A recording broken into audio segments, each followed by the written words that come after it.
and welcome to Fundamentals of Cybersecurity, CSCI150N. This is Chapter 19, Business Continuity and Disaster Recovery and Organizational Policies. I'm your instructor, Peter Keurig, and in this chapter, you will learn how to describe the various components of a business continuity plan, describe the elements of disaster recovery plans, describe the various ways backups are conducted and stored, and explain different strategies for alternative site processing. In this video, we will concentrate on business continuity and disaster recovery.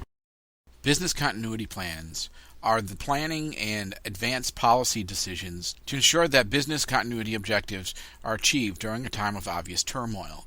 So business continuity is ensuring that in a disaster such as, let's say, Hurricane Katrina, that if you have a critical business, let's say you run a hospital, you have a continuity plan in order to keep going when power's cut off, water's cut off, communication capabilities are cut off. It's planning for disasters. Business impact analysis is the term used to describe the document that details the specific impact of elements on a business operation. So how much does the business rely on the phone system? How much does it rely on your domain controller? How much does it impact your business if your phones go down? Other things such as that. Using the business impact analysis, you can do an identification of critical systems and components. So identifying the critical systems and components is one of the first steps an organization needs to undertake in designing the set of security controls. As the systems evolve and change, the continuous identification of critical systems needs to occur, keeping information up to date and current. So over a period of 1 or 2 years, what was maybe critical one time is not so critical anymore. Maybe there's a database that is no longer being used or is being phased out.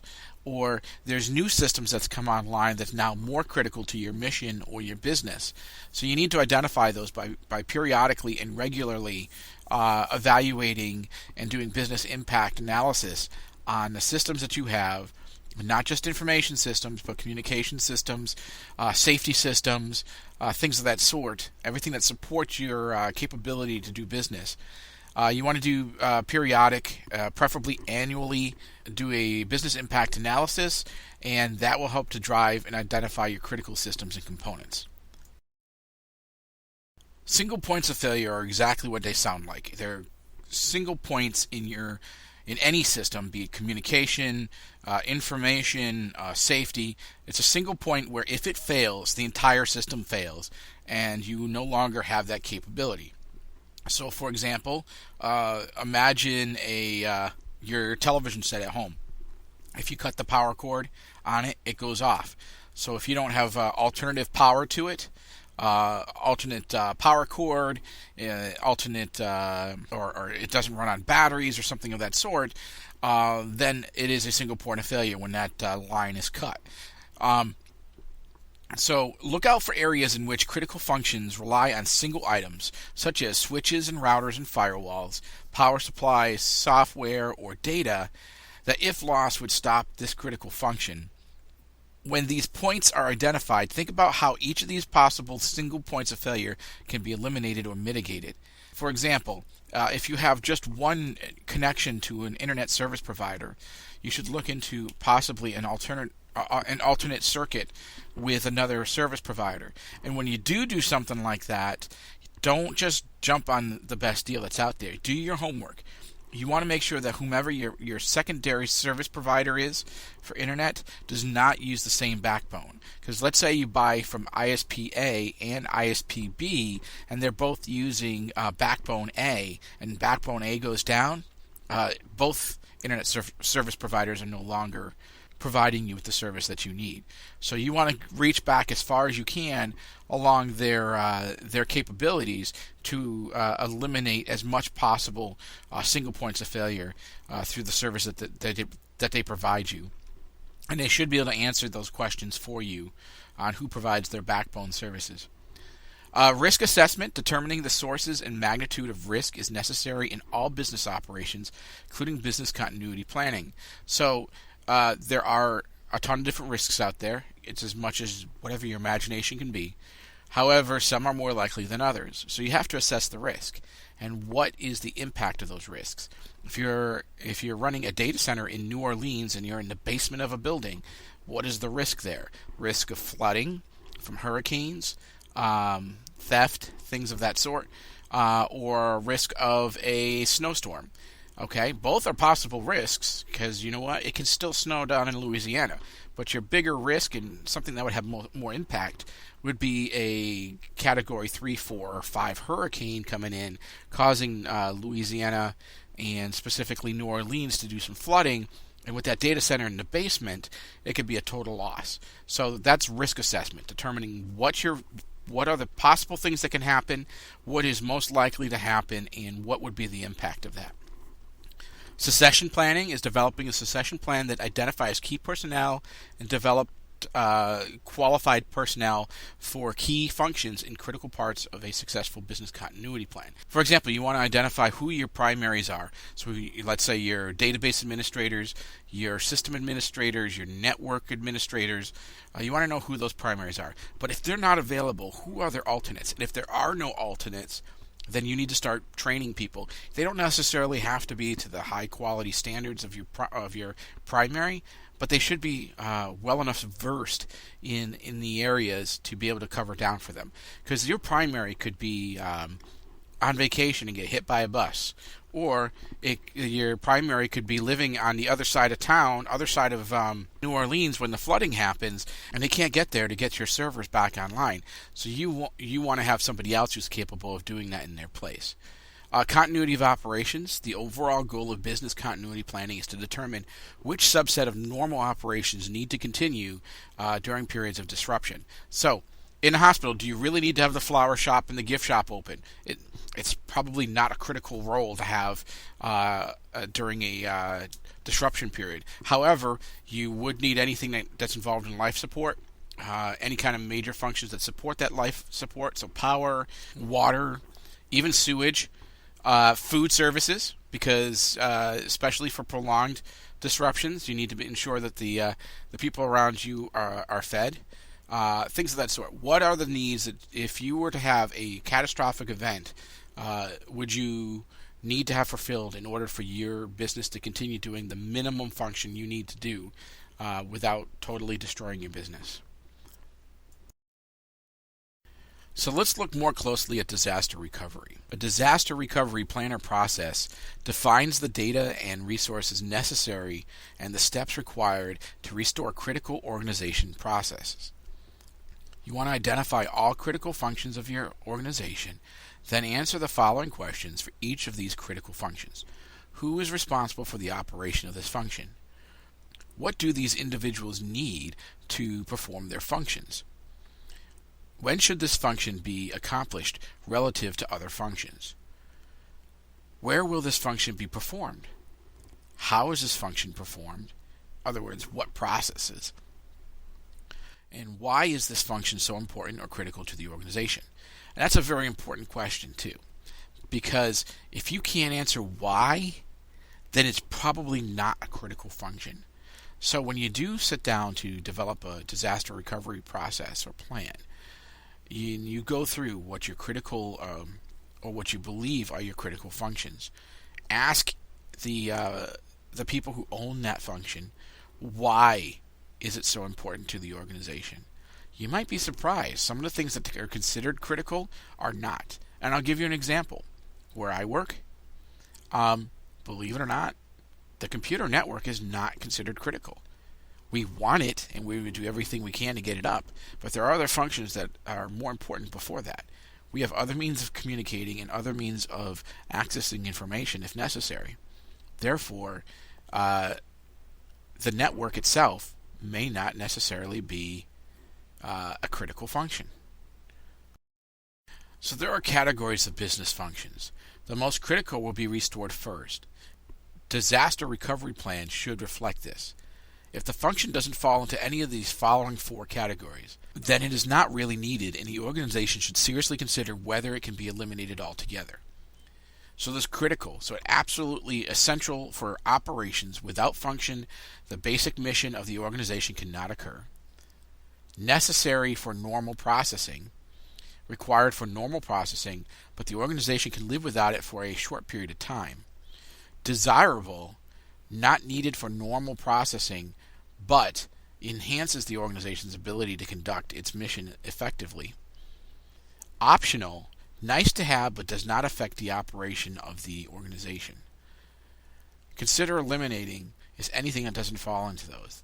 There's no discernible purpose for the function that's being reviewed. So critical, in the hospital, power to life support systems for patients and everything that supports that. Necessary for normal processing, maybe your data networks. You know what? It might be a little inconvenient that the doctors have to use paper charts, but the computer network may not be their first priority, unless, of course, they need to access some kind of critical information that's on the computer in order to save a person's life. But under normal, required normal processing, a patient comes in, they process them in on the computer, and they move forward. But there's nothing that says they can't do it out on paper temporarily until systems can be restored. Desirable would be a hot meal service, something of that sort, when as a necessary to keep the doctors fed and the patients fed, you might be able to give them bologna sandwiches, but a hot nice meal, some soup, some salad, or something like that, is desirable. And then optional, that's your candy stripers and your flowers and your gift shop. They're nice to have, but they're not affecting the operation of the organization. A hospital will be just fine if patient X does not get some flowers today. Consider eliminating. That would basically be anything that doesn't belong there. Maybe it's the entertainers coming in to entertain the children in the children's wing of the hospital. There's a lot of things that you could consider eliminating. So in the Army, we have this thing called a PACE plan. A PACE plan is the 4 different planned steps for communicating in succession of or order that you would fall back on based upon availability. So P stands for primary, A is for alternate, C is for contingency, and E is for emergency. And it's the same thing with IT contingency planning. It's imperative that a business continuity plan includes IT contingency planning. The IT contingency plans are more likely to be needed than other aspects of a business continuity plan. These plans should account for disruptions caused by any of the security threats discussed, as well as disasters or simple system failures. It could be having some MiFis available to have network connectivity should your ISP's connection go down.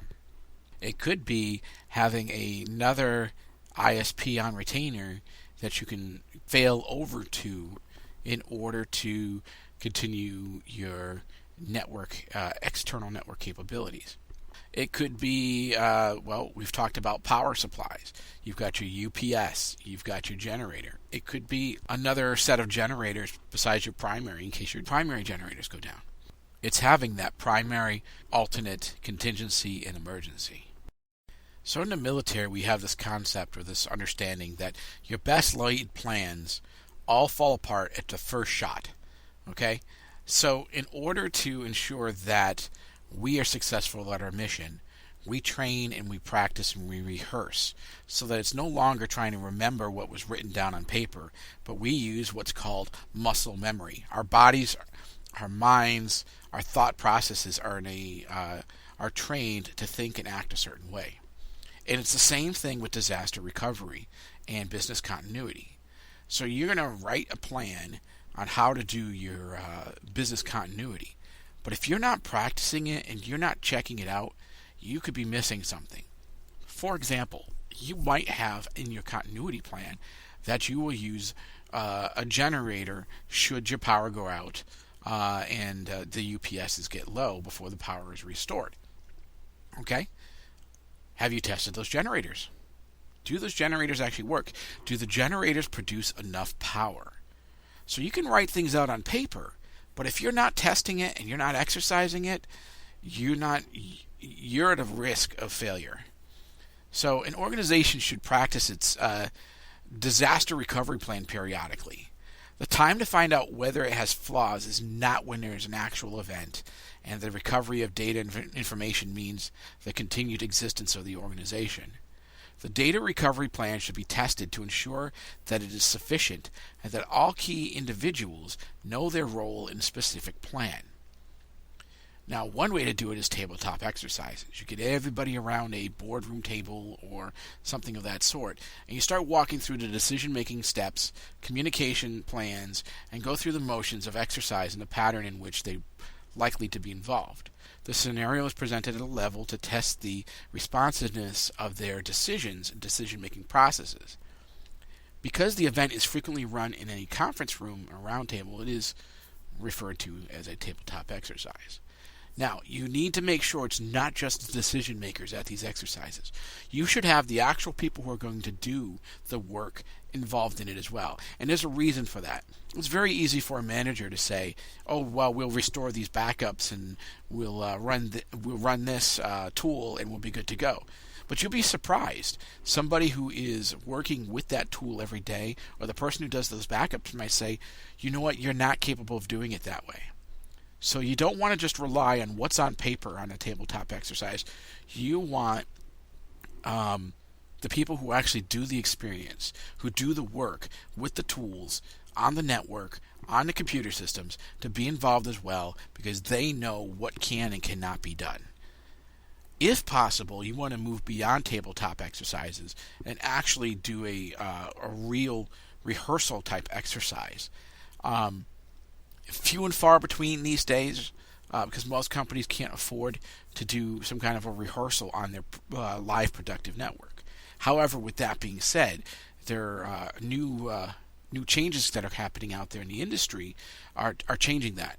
The military for years now has had what we call cyber ranges, where we can set up a mock network and we can try different things on it, and we can protect the networks or try different contingency plans and things of that sort.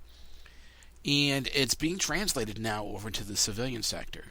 There are at least two companies I know of that I've met with, and I've been a part of a couple of their exercises where they provide now to the public or the commercial sector the capability to conduct these exercises on simulated networks, very similar to the quote-unquote cyber ranges that the military uses.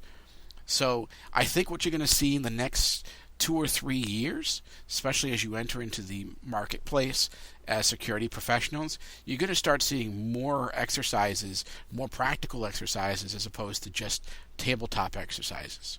And that's to ensure that the employees can really do what they think they can do. You'll be surprised what happens when you say, well, such and such can write a firewall rule that block that traffic. And then when you actually have them sit down and do it, and they're not able to do it, you'll be very surprised. So when dealing with disaster recovery, there are two terms you need to know. There's recovery time objective, RTO, which is used to describe the target time that is set for resumption of operations after an incident. This period of time is defined by the business based upon the needs of the enterprise. A shorter RTO results in higher costs because it requires greater coordination and resources. This term is commonly used in business continuity and disaster recovery operations. Recovery point objective is a totally different concept from RTO. It's the time period representing the maximum period of acceptable data loss. The RPO determines the frequency of backup operations necessary to prevent unacceptable levels of data loss. A simple example of establishing an RPO is to answer the following question: how much data can you afford to lose, and how much rework is tolerable?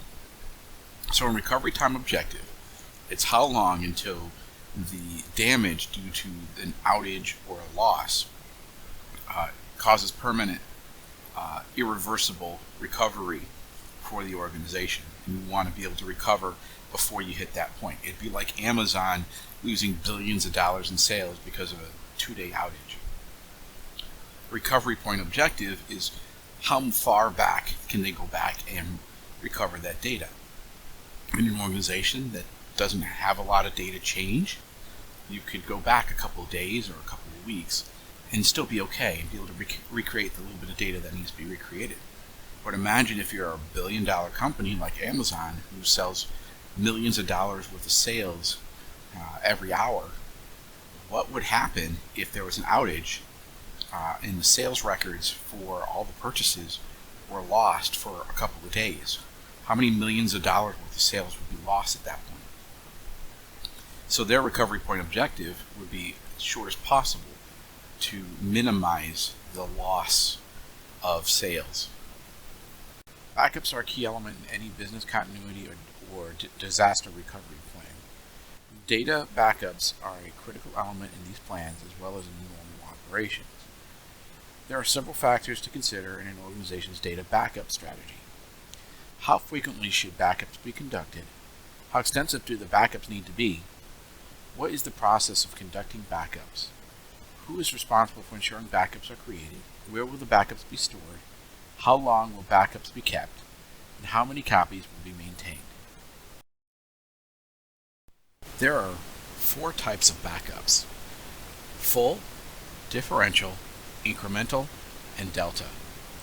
In a full backup, all files and software are copied onto the storage media. Restoration of a full backup is similarly straightforward. You must copy all the files back onto the system when doing a restore. When considering full backups, you need to take into consideration the amount of storage necessary for all the data that you're backing up. Next, there's differential backups. Here, only files and software that have changed since the last full backup was completed are backed up. This also implies that periodically a full backup needs to be accomplished. The frequency of full backup versus the interim differential backups depends on your organization and needs to be part of your defined strategy. Restoration usually involves doing a full restore and then the differentials following it. Incremental backups are a variation of differential backups, with the difference being that instead of copying all the files that have changed since the last full backup, the incremental backup backs up only files that have changed since the last full or incremental backup, thus requiring fewer files to be backed up. Just as in the case of a differential backup, the incremental backup relies on occasional full backups being accomplished, and after that, you back up only the files that have changed since the last backup of any sort has been conducted. To restore a system using this type of backup method, you have to do a full restore, and then you have to restore all of the incremental backups in order. And finally, delta backups is to back up as little information as possible. The goal of a delta backup is to back up as little information as possible each time you perform a backup. As with other strategies, an occasional full backup must be accomplished. After that, when a delta backup is conducted at specific intervals, only the portions of the files that have changed will be stored. The advantage of this is easy to illustrate. If your organization maintains a large database with thousands of records comprising several hundred megabytes of data, the entire database would be copied into previous backup types. Because if there was a change in the file, such as you saved one record, then the entire database is being read is being seen as changing and needing to be backed up. In a delta, however, just the piece of information that has changed will be backed. The frequency of the backups and the types of backups and even the how long you maintain the backups really depends on the organization you're in, the data that you're backing up, and the requirements for that data. For example, a hospital is probably going to keep at least a year's worth of backups so that in the event of a major loss, they can restore all the way back at least a year. A company like Amazon might keep a couple of months worth of backups because it's constantly changing, orders are constantly changing, sales, and things of that sort. But in reality, it's not going to be just one strategy or the other. There's going to be multiple systems that need backing up, and each system will have to take into consideration what is critical to it versus what needs to be backed up, and what the company needs to be able to restore. How much data do they need to be able to restore if there is any need for recovering a system, and how fast do they need to do it, and what is the cost? All these things need to be taken into consideration. And another thing with retention is there might be legal requirements. For example, financial institutions such as banks and investment firms might be required to hold and store investment investment records and things of that sort, other financial records, for a certain period of time, depending on what laws they fall under. Same thing with some medical, even education. Um, I know some states have a retention of 5 years after a student graduates the school system or leaves the school system. They retain the record, um, things of that sort. So, really, retention. There's legal requirements that will dictate it, as well as the cost. Because obviously, the more backup media you need in order to maintain your backups, the more expensive it's going to be. The more comprehensive your backups and the more frequent your backups, the more expensive it's going to be. So really, it's going to come down to what organization you work for, and what their legal needs are, what their business needs are, and what their financial needs are, and what the expected expense is versus those needs. Storage of backups becomes another issue. Where are you going to store the backups when they're complete? Are you going to store them on site? Or are you going to pay to have them stored off-site, or stored at another facility that you own off-site? In most cases, a long-term storage you want off-site. So if there is a disaster that takes out your primary location, you're able to restore that data. You don't want the tapes or whatever the media to be close enough that whatever the event is that took out your data center will take out where your backups are. So usually there's a considerable amount of distance between where the backups are stored and where your data facility is. The other issue is long-term storage. If there is a need to store data for long periods of time, we're talking into the years, what kind of media is it stored on? Magnetic tapes are subject to degrading of their material, as well as the magnetism on the tape over a period of time. Other media, like CDs or DVDs, can be held on to probably longer. But then there's also change in technology. If you're holding on to records for 25 years, is the technology going to be around in order to restore those backups or access files you need off those backups in 25 years? For those of you who have been in computers for a while, it was less than 25 years ago we had 5.25-inch floppies, as well as 3.5-inch floppies. It changed. You can't even buy a computer with a floppy drive today, and even more, what you're seeing now is more and more computers are coming without even a CD or DVD player on it as well. So you want to take into consideration how long you need to store it and the technologies available. You might even have to take into consideration an expense of transferring backups between media if you find that the media that it's stored on is starting to go extinct. So what happens when disaster strikes and you cannot return back to your primary location? You need to start thinking about alternative sites, and that needs to be determined before the disaster happens. Determination of when or if an alternative site is needed should be included in recovery and continuity planning.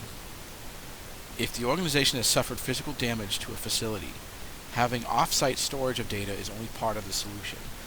This data will need to be processed somewhere, which means that computing facilities similar to those used in normal operations are required. There are a number of ways to approach this problem, including hot sites, warm sites, cold sites, and mobile backup sites. Hot sites are a fully functioning environment that is similar to the normal operating environment that can be operational immediately or within a few hours, depending on its configuration and the need of the organization. A warm site is partially configured, having the peripherals and software, but perhaps not the expensive main processing computer. It is necessary to be operational within a few days. A cold site has the basic environmental controls necessary to operate, but has few of the computing components necessary for processing. Getting a cold site operational may take weeks. A mobile backup site generally is a trailer with the required computers and electrical power that can be driven to a location within hours of a disaster and set up to commence processing immediately. Shared alternate sites may be considered, and in many times when you contract for an alternate site, you are sharing a contract with other companies, and you're competing for that space. Well, the plus side of that is it saves you money, because the reality is you're probably not going to need that space. Or you're at the very least, you're gambling on the fact you're not going to need that space. So the facility that provides you with the alternate site that you sign a service agreement with is signing an agreement with several other companies as well for that site, and basically it's a hedged bet that each of the companies that they sign a contract with are not going to need to use that site at the same time. However, if there's a large enough disaster that multiple customers need the facility at the same time, usually there's a clause in the contract that states it's first come, first serve. The first company to contact them in order to spin up the site is the company that gets it. Or it's included in the contract the priority based upon how much you pay to have access to that cold site or warm site. There's also what's known as mutual aid agreements. This is where similar organizations agree to help each other out in the event of a disaster or emergency. I'll give you an example that we have that between the National Guard. The different states in New England, Massachusetts, Rhode Island, Connecticut, Vermont, New Hampshire, and Maine all have reciprocity agreements that if something were to happen to their primary data centers in each of the states for their National Guard, that the other states would come to their aid. Usually those entering into a reciprocity agreement have both parties have the capability to support the other in very similar processing and information requirements. So they're able to support each other with the technology necessary. I know as a class we've kind of gone over this already in the past about backups and with utilities. Most specifically is power. The interruption of power is a common issue during disasters. Computers and networks obviously require power to operate, so emergency power must be available in the event of any disaster operation. For short-term interruptions such as might occur with an electrical storm, a UPS or uninterrupted power supply may be sufficient.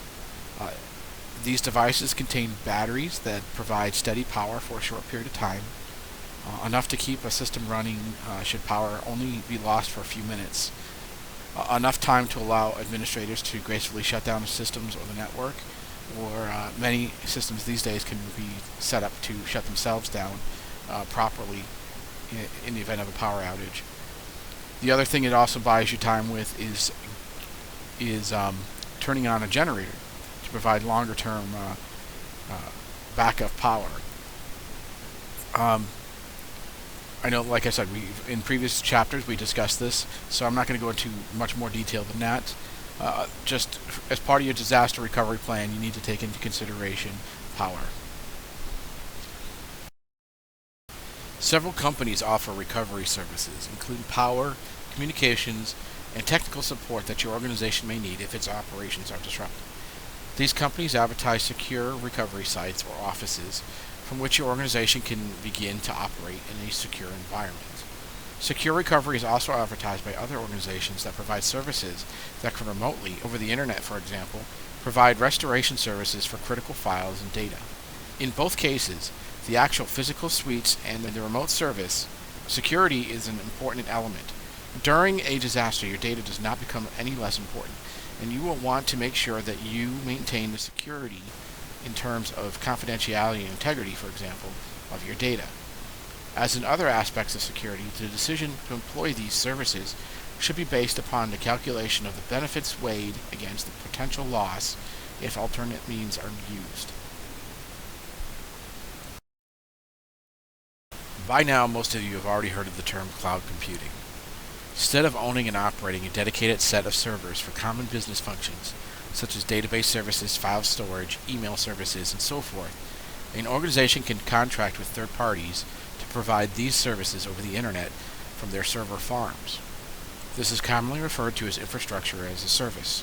The concept is that the operations and maintenance is an activity that has become a commodity, and the Internet provides a reliable mechanism to access this more economical form of operational computing. Pushing computing into the cloud may make good business sense from a cost perspective, but doing so does not change the fact that your organization will still be responsible for ensuring that all appropriate security measures are properly in place. How are backups being performed? What plan is in place for disaster recovery? How frequently are systems patched? What is the service level agreement associated with the systems? It's easy to ignore these details when outsourcing these critical yet costly elements. When something bad occurs, you must have confidence that the appropriate level of protection has been applied. These are serious questions and difficult issues to resolve when moving computing into the cloud.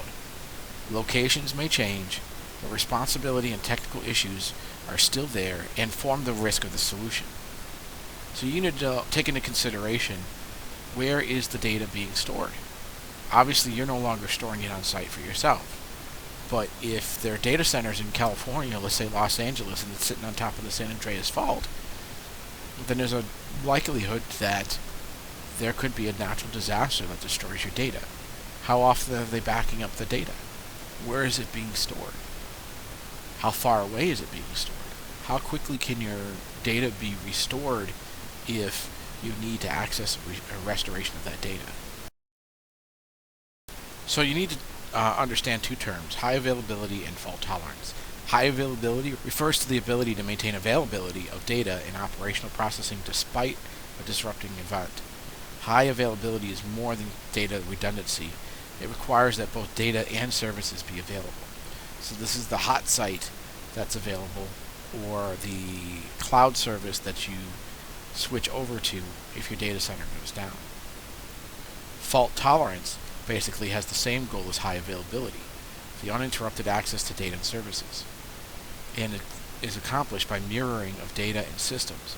Should a fault occur causing disruption in a device such as a disk controller, the mirrored system provides the requested data with no apparent interruption in service to the user.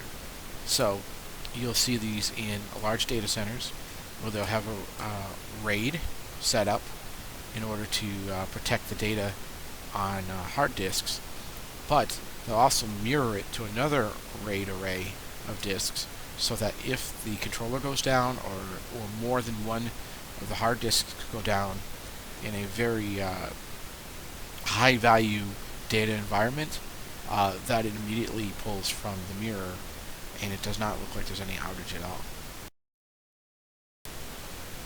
Clustering links a group of systems to have them work together, functioning as a single system. The cluster also has fault tolerance advantage of not being reliant on a single computer system for overall system performance.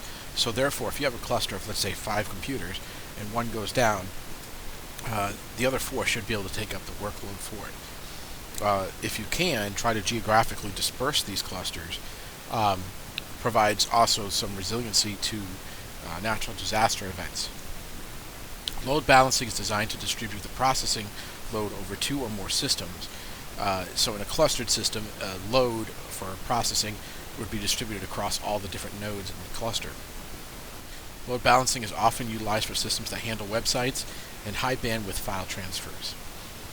A single point of failure is a critical operation in the organization upon which many other operations rely, and which itself relies on a single item that, if lost, would halt this critical operation. So a single point of failure can be a special piece of hardware, a process, a specific piece of data, or even an essential utility. So let's use utility as an example. Let's say your internet connection. You pay for a primary internet service that provides you with all your network capabilities, leaving your facility out to the internet. However, if that service has a service interruption, you lose your capability to continue your business. Now, often companies will use a second internet service provider to provide a redundant or a backup connection to the internet. Now, one thing to take into consideration when you do that, you need to make sure that the second internet service provider is not on the same backbone as the first one. That's something you can ask them some questions about in order to determine that. Because if they're on the same backbone and that backbone goes down, Well, both of your service providers will be out of internet access. Mean time to failure, or mean time between failures, refers to the predictable average time that will elapse before failure or between failures of a system, generally referring to hardware components. Mean time to restore, or mean time to recover, refers to the average time that it will take to restore a system to operational status or to recover from the failure. In backup planning, an issue related to backups is the issue of returning to an earlier version of a software application in the event that the new release causes either a partial or complete failure. So if you install a new version of the software and it doesn't properly work, how do you roll it backwards? I had this happen with a patch recently, where when we put the fix in place for the software that it was patching, it literally broke the capability for our systems to access the internet, and we had to roll backwards. So luckily we had a recovery plan or a back out plan on how to undo the changes if there was a problem with it. Otherwise we would have been stuck with about 1,800 computers not accessing the internet and having to rebuild 1,800 systems. So you need to know what's your back out plan. So not only do you want to know if there's the patch or the fix or the new software installed correctly, but if you uninstall it, do things go back to the way they previously were? A couple of slides back, I touched on the term RAID. What RAID stands for is Redundant Array of Independent Disks. It takes data that is normally stored on a single disk and spreads it out among several others. If any single disk is lost, the data can be recovered from other disks where the data also resides. So RAID can increase the speed of data recovery, as multiple drives can be busy retrieving requested data at the same time instead of relying on just one disk to do the work. I'm your instructor, Peter Keurig for Nashville Community College. Thank you for watching.